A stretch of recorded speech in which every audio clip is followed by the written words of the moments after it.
প্রিয় বন্ধুরা, বর্তমানে ক্রিকেটের যুগে টি-20 ফরম্যাটটা হচ্ছে মার মার কাট কাট ফরম্যাট।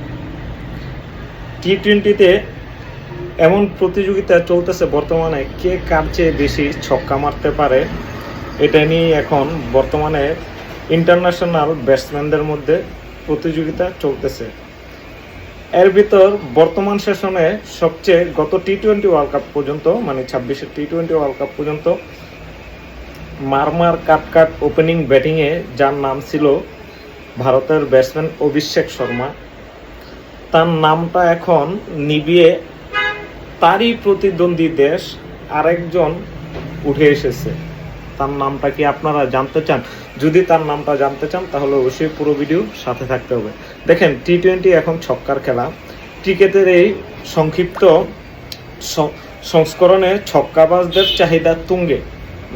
পরিসংখ্যান বলছে টি-20 বাজারে নতুন এক ছক্কা মেশিন উদয় হয়েছে। স্বীকৃত টি-20তে 2025 সাল থেকে এখন পর্যন্ত ছক্কা মারার হিসাবে তিনি ছাড়িয়ে গেছেন অভিষেক শর্মার রেকর্ড।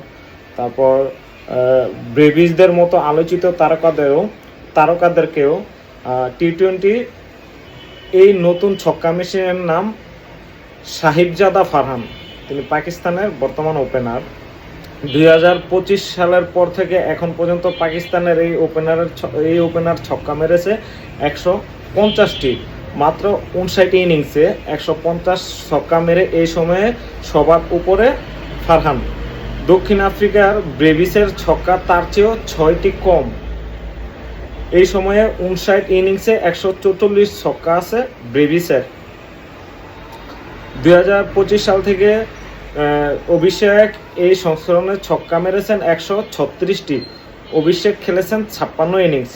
4 ও 5-এ আছেন যথাক্রমে ফিল অ্যালেন ও নিকোলাস পুরান। অ্যালেনের ছক্কা 133টি, খেলেছেন 52 ইনিংস। পুরান 70 ইনিংসে 130টি ছক্কা মেরেছেন। ছক্কায় ফারহানের ধারে কাছেও থাকলেও সেঞ্চুরি হিসেবে এই সময়ের কেউ ধারে কাছে নেই।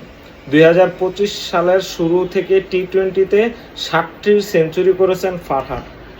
এটা কোনো কথা? বা এটা তো মনে হয় যে সেঞ্চুরির মেশিন। আর একই সময়ে দ্বিতীয় সর্বোচ্চ সেঞ্চুরি করেছেন ভারতের ঈশান কিষান।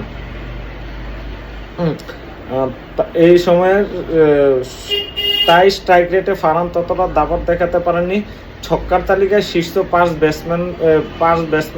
ব্যাটসম্যানের তালিকায় ফারহান 152 গড়ের চেয়ে কম স্ট্রাইক রেট আছে শুধু নিকোলাস পুরানের 159। সর্বোচ্চ স্ট্রাইক রেট অভিষেক শর্মার 200। বাবারে বাবা, কি অবস্থা! এই সময়ে সর্বোচ্চ 4 মারার কীর্তি ফারহানের 243টি। সর্বোচ্চ ছক্কা ও 4 মারার পর স্ট্রাইক রেটে ফারহান অন্যদের চেয়ে কেন পিছিয়ে, সেটার কারণ খুঁজতে হবে তাকে। হয়তোবা তিনি আউট হয়েছেন বেশি ম্যাচে, এই কারণেই।